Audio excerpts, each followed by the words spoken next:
Solar thermal and photovoltaic aspects part 2. So ఈ యొక్క లెసన్లోని మనం రేడియేటివ్ ప్రాపర్టీస్ ఈ అండ్ క్యారెక్టరిస్టిక్స్ ఆఫ్ మెటీరియల్స్ గురించి తెలుసుకుందామండి. Radiative properties and characteristics of materials. ఈ యొక్క మనం తీసుకున్న ఇప్పుడు సౌరశక్తిని సోలార్ ఎనర్జీని ఉపయోగించుకొని మనం కరెంట్ ప్రొడ్యూస్ చేయడం యాక్చువల్గా ఈ యొక్క మెయిన్ థింగ్. సౌరశక్తిని ఉపయోగించుకొని కరెంట్ ప్రొడ్యూస్ చేయడం మెయిన్ థింగ్. కానీ ఈ సోలార్ ఎనర్జీని ఉపయోగించుకొని కరెంట్ ప్రొడ్యూస్ చేసేటటువంటి దానిలో చాలా లింక్స్ ఉంటాయండి. It's not that much easy. Okay, so what are they? First and foremost is మనం ఒక గ్రౌండ్ ఎంచుకోవాలి. అంటే ఒక సైట్ ఎక్కడ మనం సోలార్ ప్యానెల్స్ ఇన్స్టాల్ చేస్తే మనకి ఎక్కువ మొత్తంలో ఈ యొక్క కరెంట్ ప్రొడ్యూస్ అయ్యిద్ది, ఎక్కువ మొత్తంలో మనకి కరెంట్ ప్రొడ్యూస్ అవుద్ది అనేటటువంటిది ఒక సైట్ ని ఎంచుకోవాలి. ఇట్స్ అదే చాలా పెద్ద ప్రాసెస్ అనమాట. ఎందుకంటే ఈ సోలార్ ప్యానల్స్ ఇన్స్టాల్ చేసేటప్పుడు మనం గుర్తుంచుకోవాల్సిన రెండు విషయాలు ఆల్రెడీ లాస్ట్ క్లాస్ లో మీకు ఎక్స్ప్లెయిన్ చేయడం జరిగింది. ఏంటవి? మనం ఎంచుకునేటటువంటి సైట్ ఎప్పుడు సూర్యుడి తాలూకా గమన దిశ, అంటే సన్ ఏ డైరెక్షన్, ఈస్ట్ టు వెస్ట్, ఏ డైరెక్షన్ లో అయితే అలాగ వెళ్తుంటాడో దాదాపు ఆ డైరెక్షన్ లో ఎక్కువ మొత్తంలోని సన్లైట్ పడేలాగా చూసుకోవాలి. Point number 1. And point number 2 is మనం తీసుకునేటటువంటి ఆ యొక్క సైట్ లో ఎక్కడైతే మనం ఈ యొక్క సోలార్ ప్యానెల్స్ ఇన్స్టాల్ చేసి సోలార్ పవర్ ని మనం ప్రొడ్యూస్ చేద్దాము అనుకుంటున్నాము, సోలార్ పవర్ ని ప్రొడ్యూస్ చేద్దాం అనుకుంటున్నాము, ఆ యొక్క సోలార్ పవర్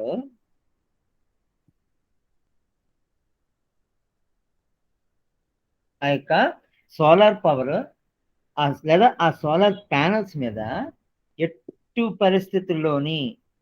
పరిస్థితుల్లోని ఏ విధమైనటువంటి షేడ్ పడకుండా ఉండాలి. ఈ ప్లేస్ ఏ విధమైనటువంటి షేడ్ పడకుండా ఉండాలి ప్లేస్ అనేటటువంటి. And the third one is ఈ యొక్క సోలార్ ప్యానెల్స్ ఇన్స్టాల్ చేసుకునేటప్పుడు కావాల్సినటువంటి మెటీరియల్స్. ఒక సన్ ఎనర్జీని తీసుకొని, రేడియేషన్ ఎనర్జీ అత్యంత శక్తివంతంగా ఉండేటటువంటి సన్లైట్ ని తీసుకొని దాని నుంచి మనం పవర్ ని ప్రొడ్యూస్ చేస్తున్నప్పుడు ఆ వేడిని తట్టుకునేటటువంటివి ప్లస్ అందుమే పడేటటువంటి ఆ యొక్క లైట్ ని ఎంత మొత్తంలో అవి తీసుకొని గ్రాస్ప్ చేసుకోగలవు. ఇలాంటి ఎన్నో ఆస్పెక్ట్స్ ఉంటాయి. ఇవన్నిటిని మనం తీసుకునేటటువంటి ఆ యొక్క సబ్స్టెన్స్ ఉండాలి.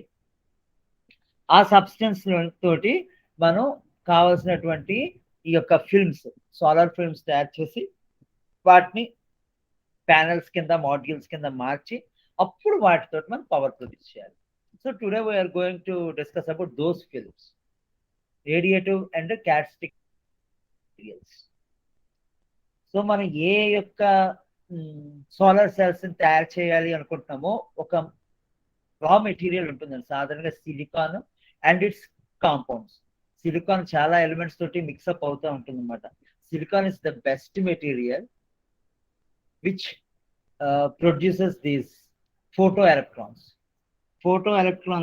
కాంతి ఎలక్ట్రాన్లు ప్రొడ్యూస్ చేయడానికి సిలికాన్ బెస్ట్ అండి. ఆ సిలికాన్ ప్యూర్ ఫామ్ లో తీసుకుంటే ఒక్కోసారి ఆ సన్లైట్ వలన అది కాలిపోయేటటువంటి ఛాన్సెస్ ఉంటాయి. ఐ మీన్ ఓవర్ టెంపరేచర్ అనుకుందాం. ఫర్ ఎగ్జాంపుల్ ఈ భూమధ్యరేఖ ప్రాంతం తీసుకుంటే, అంటే African countries Congo, Uganda, Zambia, Zanzibar ఇలాంటి ఆఫ్రికన్ దేశాలు కానీ తీసుకున్నట్లయితే ఈ ఆఫ్రికన్ దేశాలన్నీను మనకి ఈ యొక్క భూమధ్యరేఖ, బ్రెజిల్, అర్జెంటీనా, చిలీ ఇవన్నీ కూడా భూమధ్యరేఖ మీద ఉంటున్నాయి. సో అక్కడ ఉండేటువంటి ప్రాబ్లం ఏంటంటే అత్యధిక ఉష్ణోగ్రతలు, ఎక్కువ టెంపరేచర్. ఎందుకంటే సన్లైట్ ఇది భూగోళం అనుకుంటే సన్లైట్ స్ట్రైట్ గా వచ్చి అందులో పడుతుంది కాబట్టి అత్యధిక ఉష్ణోగ్రతలు ఉంటాయి. సో అంత అత్యధిక ఉష్ణోగ్రతలు ఉన్నప్పుడు ఈ యొక్క సోలార్ ప్యానల్స్ బాగా హీట్ ఎక్కువ అయిపోతాయి అన్నమాట.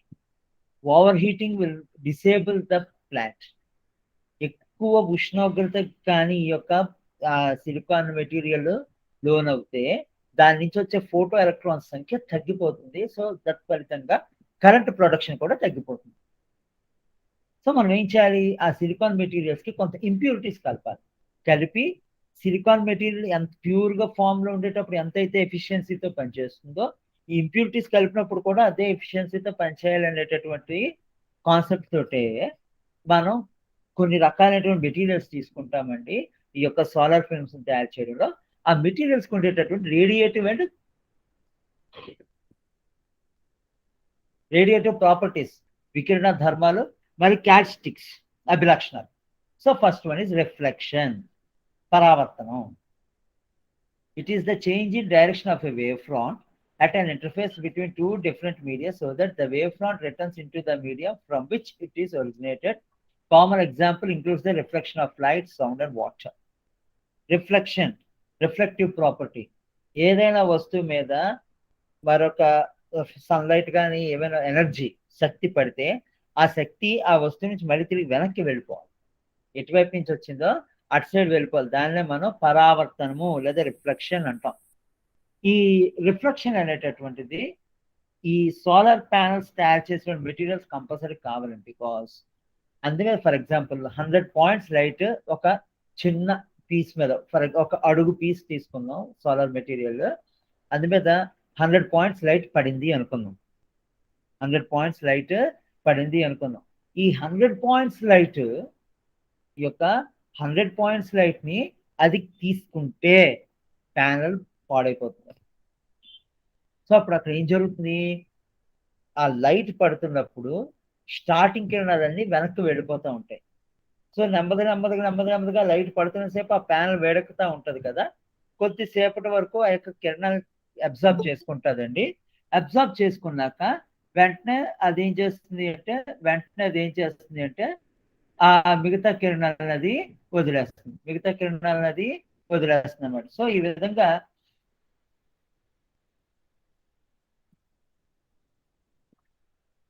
మా కనిపిస్తుందా, లేకపోతే ఏమైనా ప్రాబ్లం వచ్చిందో చూడండి ఒకసారి. సిగ్నల్ ఇక్కడ డౌన్ అయింది. కనిపిస్తుంది సార్. అండ్ వాయిస్ వినిపిస్తుంది సార్. వాయిస్ క్లారిటీ ఉంది కదా? Okay then. సో ఈ సోలార్ ప్యానల్స్ మెటీరియల్స్ ఉంటాయి కదా, అవి లైట్ తీసుకుంటాయి కొంతవరకే, మిగతా లైట్ ని వెనక్కి పంపించేస్తే ఫర్ ఎగ్జాంపుల్ ఒక 30 to 40% లైట్ తీసుకొని 60 నుంచి 70% లైట్ అది వెనక్కి రిఫ్లెక్ట్ చేసేస్తాయి అన్నమాట. ఇలాంటి ప్రాపర్టీ కంపల్సరీగా ఒక సోలార్ ప్యానల్ తయారు చేసేటటువంటి మెటీరియల్ ఫస్ట్ ఆఫ్ ఆల్. రెండోది ట్రాన్స్మిటివిటీ, పరావర్తన గుణం అని చెప్తా ఉంటాం తెలుగులో. ట్రాన్స్మిట్ చేయడం అంటే తన గుండా పంపించేటటువంటి గుణం.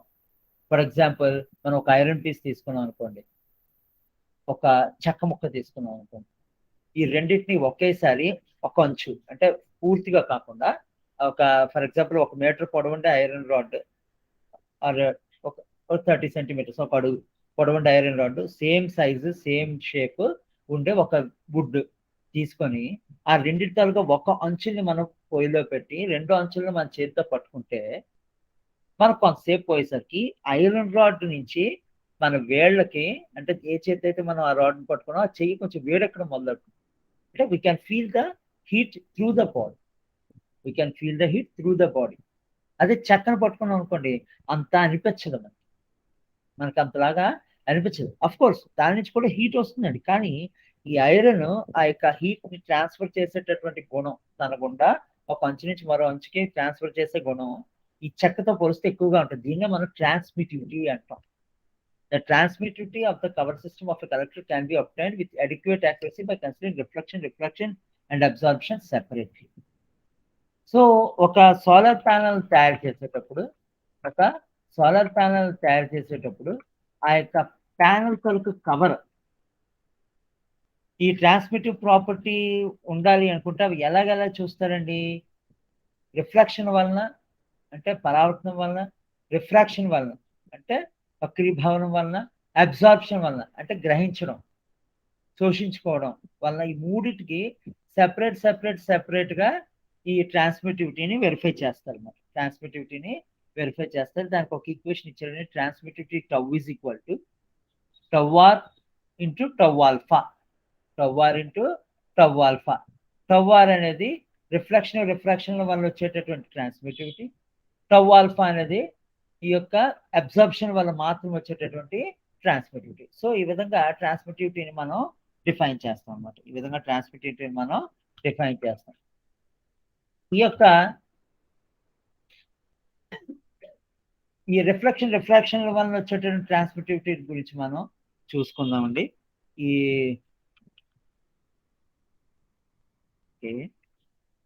యొక్క డయాగ్రామ్ కొంచెం జాగ్రత్తగా చూడండి.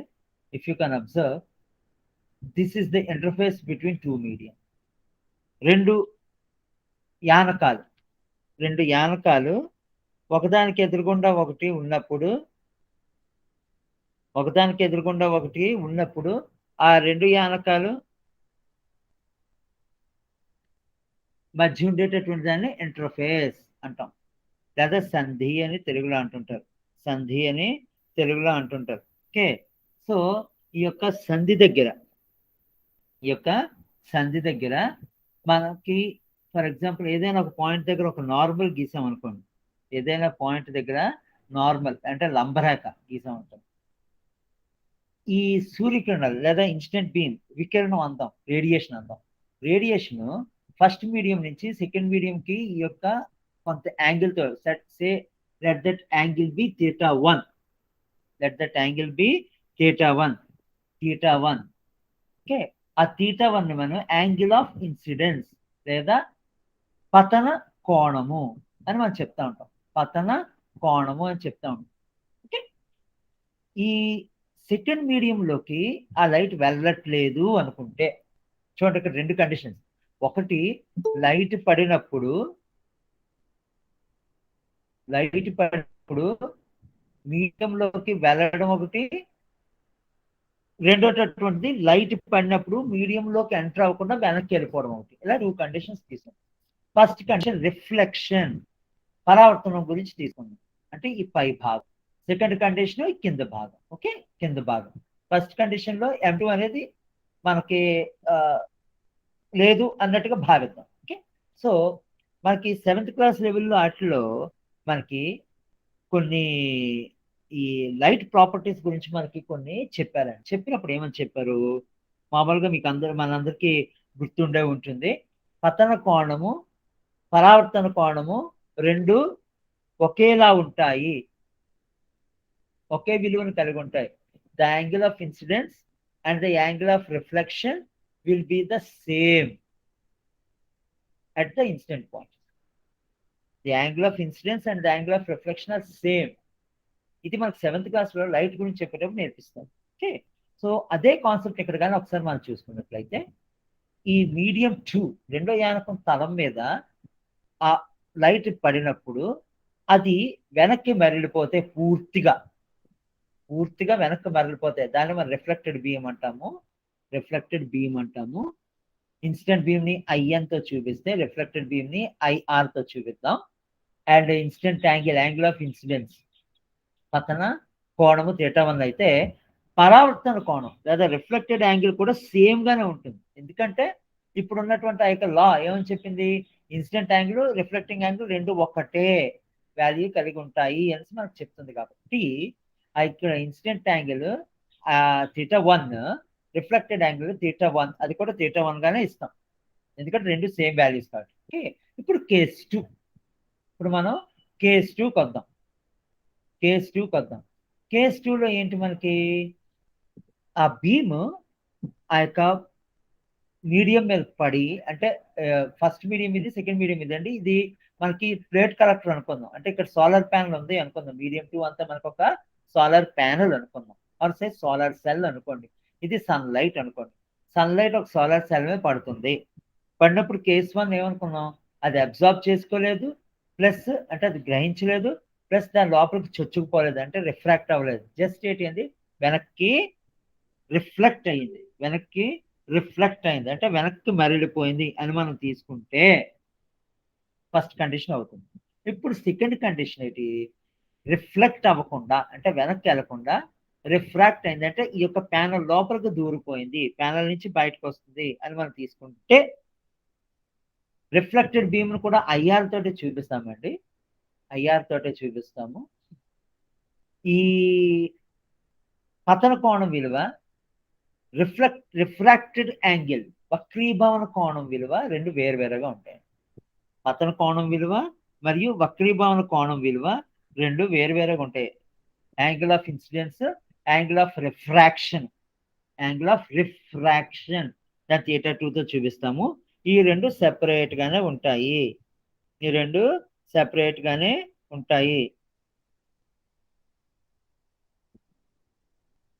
సో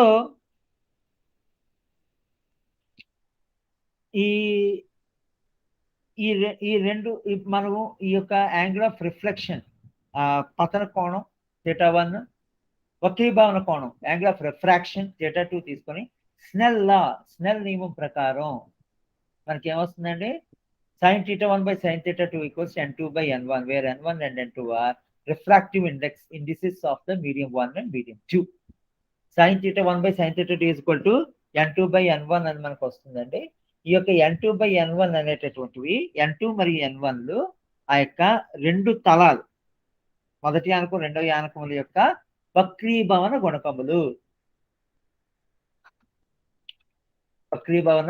గుణకములుగా మనం చెప్పొచ్చు అనమాట. వక్రీభవన గుణకములుగా మనం చెప్పొచ్చు. ఓకే, సో ఇప్పుడు రిఫ్లెక్టివిటీ గురించి మాట్లాడుకుందాం. ఈ రిఫ్లెక్టివిటీ దాన్ని P అనేటటువంటి లెటర్తో చూపిస్తారు, లేదా రో అనే లెటర్తో చూపిస్తారు. IR by IB. Okay, so ఈ యొక్క ఈక్వేషన్ ఎలాగొస్తుంది? రో equals to SI square theta 2 minus sin square into theta 2 minus theta 1 by sin square into theta 2 plus theta 1. ఇది PI. And PR alpha square into theta 2 minus theta 1 by alpha square into theta 1 plus theta 2. So P1 alpha and PI అవేంటి? దేనికి? ఈ యొక్క refraction కి సంబంధించినటువంటి components అన్నమాట.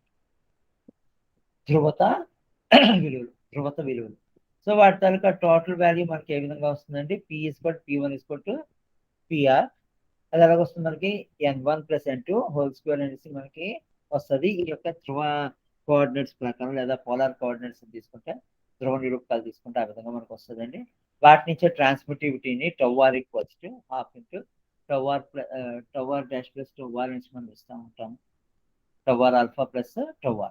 Okay, τr alpha plus τr. ఇందులో ఒకటి τr ఆల్ఫా అనేటిది ఏమంటే ఆ యొక్క లోపలికి చొచ్చుకుపోతున్నప్పుడు ఎంత మొత్తంలోని ఆ యొక్క లైట్ ని తీసేసుకుంటుంది, పీల్చుకుంటుంది, అబ్జార్బ్ చేసుకుంటుంది అనేది τr ఆల్ఫా.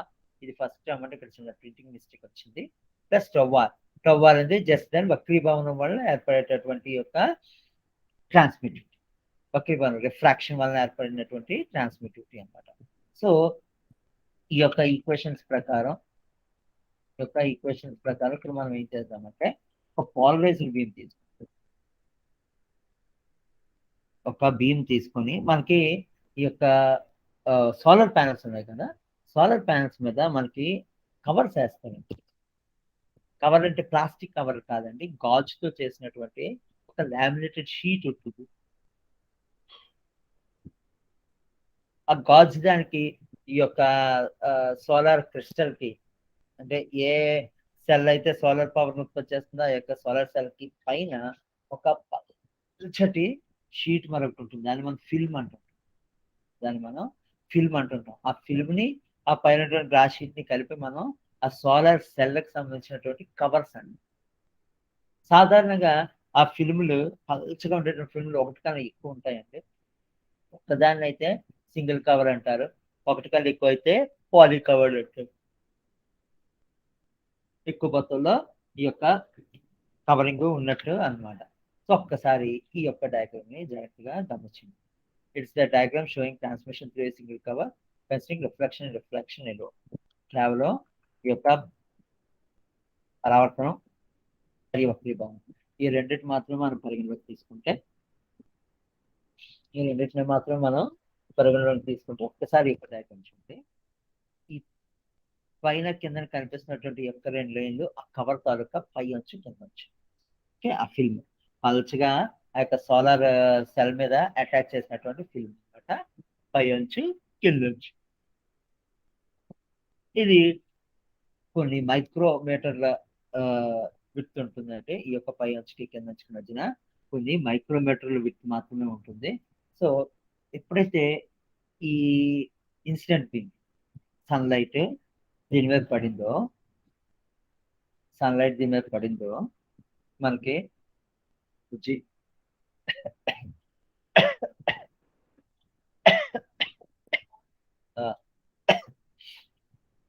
మామూలుగా ఫుల్ గ్లాస్ సన్లైట్ దాని మీద పడిందో ఇక్కడ చూడండి, ఇక్కడ ఏం జరుగుతుంది. 2 కండిషన్. నెంబర్ 1, కొంత భాగం వెనక్కి వెళ్ళిపోతుంది. ఓకే, కొంత భాగం వెనక్కి వెళ్ళిపోతుంది. P1 పార్ట్ పైకి వెళ్ళిపోయింది అనుకుందాం.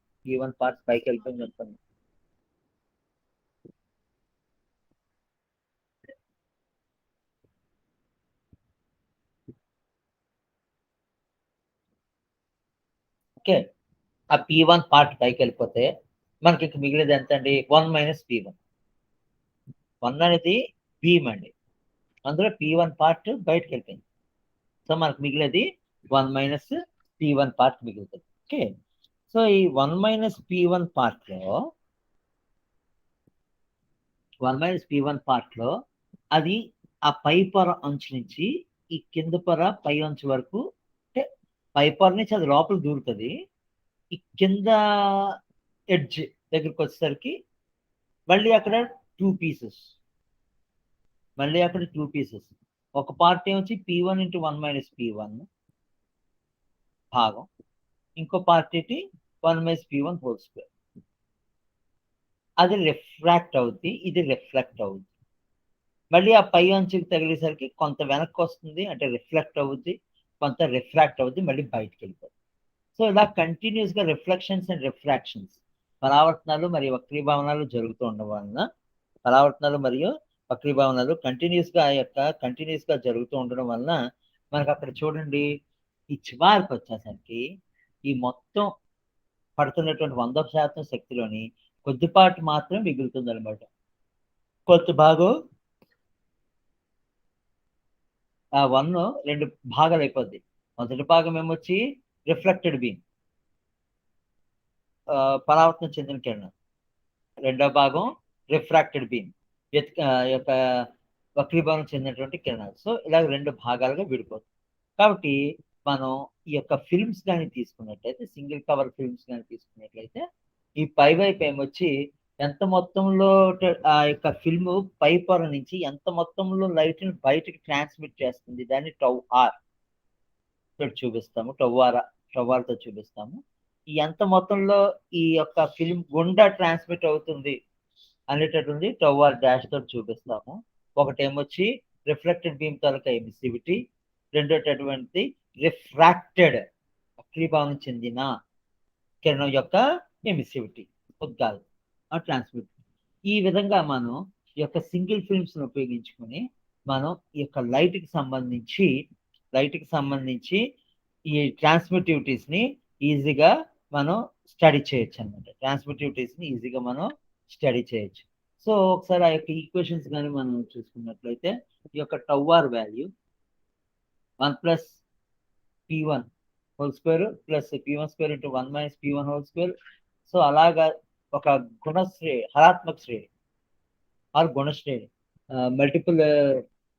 మల్టిపుల్ సిరీస్ అన్నమాట, మల్టిప్లికేటివ్ సిరీస్ కింద వెళ్ళిపోతుంటే 1 - Pi హోల్ స్క్వేర్ కామన్ తీస్తే 1 + Pi² + Pi⁴ అలా వచ్చేస్తుందండి. దీని తరక సిరీస్ కి సంబంధించినటువంటి nth టర్మ్ 1/1 - Pi² అనమాట. సో ఇది కానీ మనం చేసినట్లయితే దీని తరక మొత్తం వాల్యూ 1 - Pt/1 + Pi/1 + Pi అనేసి మనకి వస్తూ ఉంటుంది. అలాగే τr డాష్ వాల్యూ అంటే రిఫ్రాక్టెడ్ రే 1 - Pi/1 + Pi అని వస్తుంది. ఒక్కసారి కానీ మనం కానీ ఈ విధంగా చూసుకున్నట్లయితే ఈ మొత్తం సిస్టంలో m అనేటటువంటిది దాని యొక్క సైజ్ అని తీసుకుంటే, m అనేటటువంటిది ఆ యొక్క ఫిల్మ్ తాలూకా సైజ్ అని తీసుకున్నట్లయితే, మనం తీసుకున్నట్లయితే τr value 1 - Pi⁴/1 + 2m - 1 × Pi⁴ మనకి తెలుస్తుంది అన్నమాట. ఓకే, సో ఇప్పుడు ఇది రిఫ్రాక్షన్ కి ఉండేటటువంటి ట్రాన్స్మిట్. ఇప్పుడు ఏమి అబ్జార్ప్షన్ గురించి చూసుకుందాం. శోషించుకోవడం. Not all materials absorb the heat. అన్ని పదార్థాలు ఆ యొక్క వేడిని గ్రహించలేవు. ఫర్ ఎగ్జాంపుల్ మనం చెక్క, ఐరన్, గ్లాస్. చెక్క, ఐరన్, గ్లాస్ ఈ మూడు ఒకే సేమ్ సైజ్ తీసుకొని పలకల్లాగా, పల్చటి పలకల్లాగా ఒక అడుగు పల్చటి పొలంలాగా తీసుకొని వాటిని మనం థర్మోమీటర్ అటాచ్ చేసి వాటికి బ్యాక్ సైడ్ మనం ఒక గోడకి వాటిని జాగ్రత్తగా తగిలించి థర్మల్ సెన్సార్ అటాచ్ చేసి ఒక గోడకి తగిలించి సన్లైట్ అందులో పడేలా చేస్తే ఈ మూడు ఐటమ్స్ లో ఒకటి ఐరన్, రెండు చెక్క, మూడోటటువంటి ఏమని చెప్పాను గ్లాస్. ఈ మూడింటిని ఒక పల్చటి పొరలాగా చేసేసి గోడకి తగిలించి వాటికి థర్మల్ సెన్సర్స్ అంటే ఆ యొక్క వేడిని ఎంత వచ్చింది అంటే కొలవచ్చేటటువంటి పరికరాన్ని కానీ అటాచ్ చేస్తే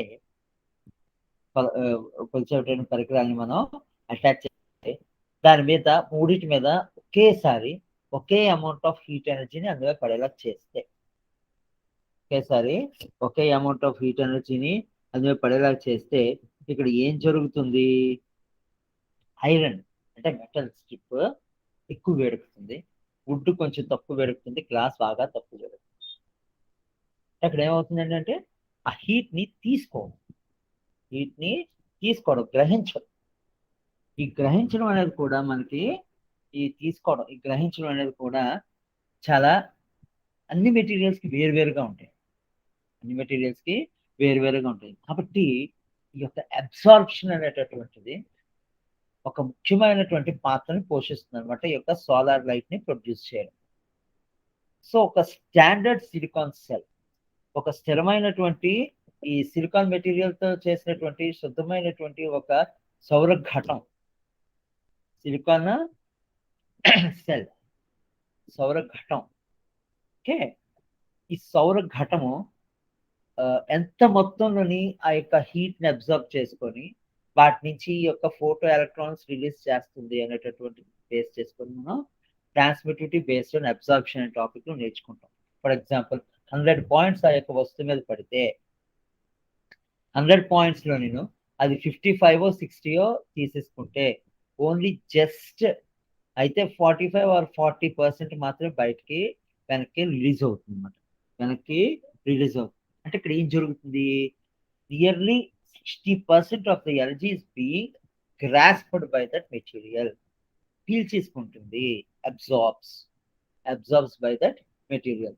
సో అలాంటి సిచ్యువేషన్స్ లో ప్రతి మెటీరియల్ తర్వాత ఈ యొక్క అబ్జార్ప్టివ్ పవర్ బేస్ చేసుకున్నటువంటి దాని యొక్క ట్రాన్స్మిటివిటీ ఏ విధంగా కట్టొచ్చు అనేటటువంటి బౌజర్ అనేటటువంటి శాస్త్రవేత్త ఇచ్చాడండి. He gave the equation like this: d is equal to minus kd is equal to minus kd. So ఒక ఐబి అనేటటువంటి తీవ్రత ఇంటెన్సిటీ కలిగినటువంటి ఇంటెన్సిటీ కలిగినటువంటి ఒక solar beam. Okay, solar beam వచ్చి డెల్ సి అనేటటువంటి థిక్నెస్, మందం కలిగినటువంటి ఒక పల్చటి కవర్ మీద లంబంగా అంటే 90 యాంగిల్లో పతనమైతే 90 యాంగిల్లో పతనం అయిందని మనం తీసుకున్నాం అనుకోండి. 90 యాంగిల్లో పతనం అయితే ఓకే, సో ఆ బయటకు వచ్చే పతనం అయిన తర్వాత కొంత అబ్జార్బ్ అయిన తర్వాత బయటకు వచ్చేటటువంటి లైట్ ఇంటెన్సిటీ ఐఎల్ అని మనం తీసుకుంటే, బయటకు వచ్చేటటువంటి లైట్ ఇంటెన్సిటీ ఐఎల్ అని మనం తీసుకున్నట్లయితే బౌజర్లా D is equal to minus K D అనేటువంటి ఈక్వేషన్ తెస్తుందండి. D is equal to minus K D అనే ఈక్వేషన్ తెస్తుంది. సో ఒక్కసారి ఇక్కడ కే అనేటటువంటిది ఎక్స్టెన్షన్ కోఎఫిషియంట్ లుప్త ఘాతము లేదా లుప్త గణకము అంటారు. లుప్త గణకము అని చెప్పేసి అంటుంటారు, గుణకము. Extension coefficient it will be assumed to have a value independent of wavelength. ఈ యొక్క ఎక్స్టెన్షన్ కోఎఫిషియంట్ అనేటటువంటిది ఆ యొక్క ఫిల్మ్ మీద లేదా లోహపు తలం మీద పడుతున్నటువంటి ఆ యొక్క కిరణాలు రేడియేషన్ కి సంబంధించినటువంటి వేవ్ లెంత్ మీద ఎట్టి పరిస్థితుల్లో ఆధారపడవు, డిపెండ్ అవ్వవు అని చెప్పేసి మనకి తెలుస్తుంది అనమాట. సో ఈ యొక్క ఈక్వేషన్ ని మనకి తీసుకుంటే టౌఏ వాల్యూ IL/IB అని వస్తుంది, E⁻ అని తెలుస్తుంది మనకి. సో ఒకసారి ఈ యొక్క డయాగ్రామ్ కానీ మనం చూసుకున్నట్లయితే ఒక పల్చటి పొర నుంచి ఎంత మొత్తంలో ఈ యొక్క సౌరకిరణ లేదా రేడియేషన్ ఎనర్జీ గ్రాస్ చేయబడుతుంది అనేటటువంటి యొక్క డయాగ్రామ్ చూపిస్తుంది.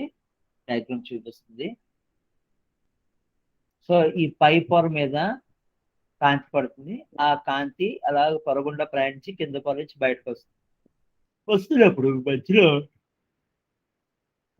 ఈ యొక్క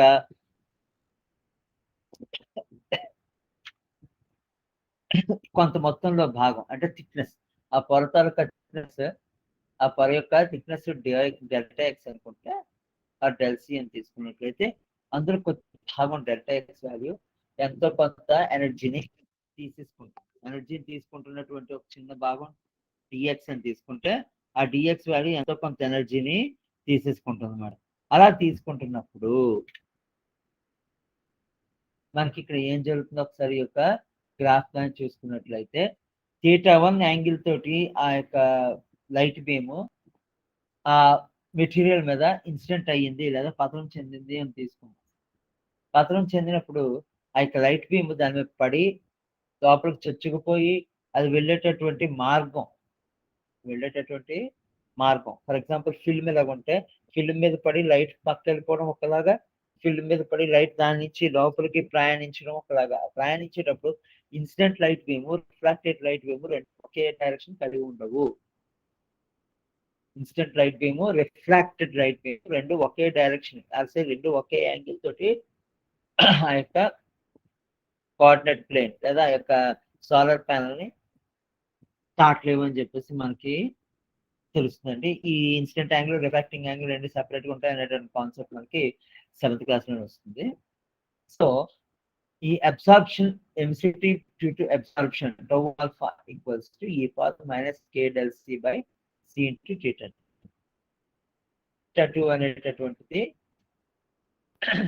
ఆ బాడీ తాలూకా టెంపరేచర్ మనం చూపించుకోవచ్చు. సాధారణంగా ఈ యొక్క ఎక్స్టెన్షన్ కోఎఫిషియంట్ లేదా విలుప్త గుణకం K వాల్యూ జనరల్ గా 5 to 25 per meter, 5 to 25 per meter, ఒక మీటర్కి 25 పాయింట్స్, 5 నుంచి 15 పాయింట్ల వరకు మనం రీడింగ్ వేయాల్సింది. సో ఈ వేరే glass materials, brown glass, flint glass, ఇలా చాలా గ్లాస్ మెటీరియల్స్ ఉంటాయండి. ఆ వేరే గ్లాస్ మెటీరియల్స్ ఈ యొక్క ఎక్స్టెన్షన్ కోఎఫిషియంట్ ఏ విధంగా ఉన్నాయో చూడండి. ఒకే విధమైనటువంటి యాంగిల్ ఆఫ్ ఇన్సిడెన్స్ ఉన్నప్పటికీ కూడా ప్రతి మెటీరియల్ తాలూకా ఎక్స్టెన్షన్ కోఎఫిషియంట్ వాల్యూ చాలా వేరువేరుగా ఉంటుంది అనమాట. సో ఈ విధంగా మనం ఒక బాడీ, రేడియేటివ్ బాడీని తీసుకున్నట్లయితే ఆ యొక్క రేడియేటివ్ బాడీకి సంబంధించినటువంటి ఈ అబ్సార్ప్షన్ ఎలాగ ఉంటుంది, ట్రాన్స్మిటివిటీ ఏ విధంగా ఉంటుంది అనేటటువంటిది మనం బ్రీఫ్ గా ఎక్స్ప్లెయిన్ చేసుకున్నామండి. Next we are going to have Kirchhoff laws.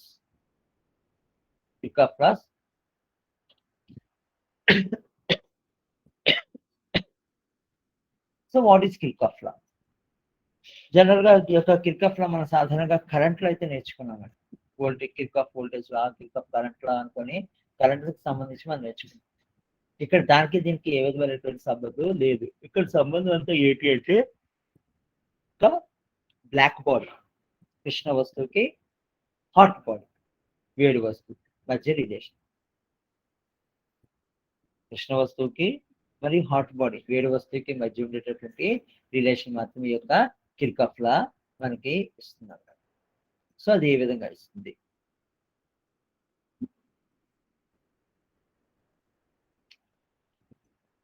at a given temperature,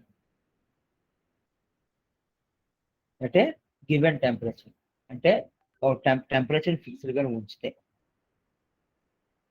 the ratio of emisive power of a body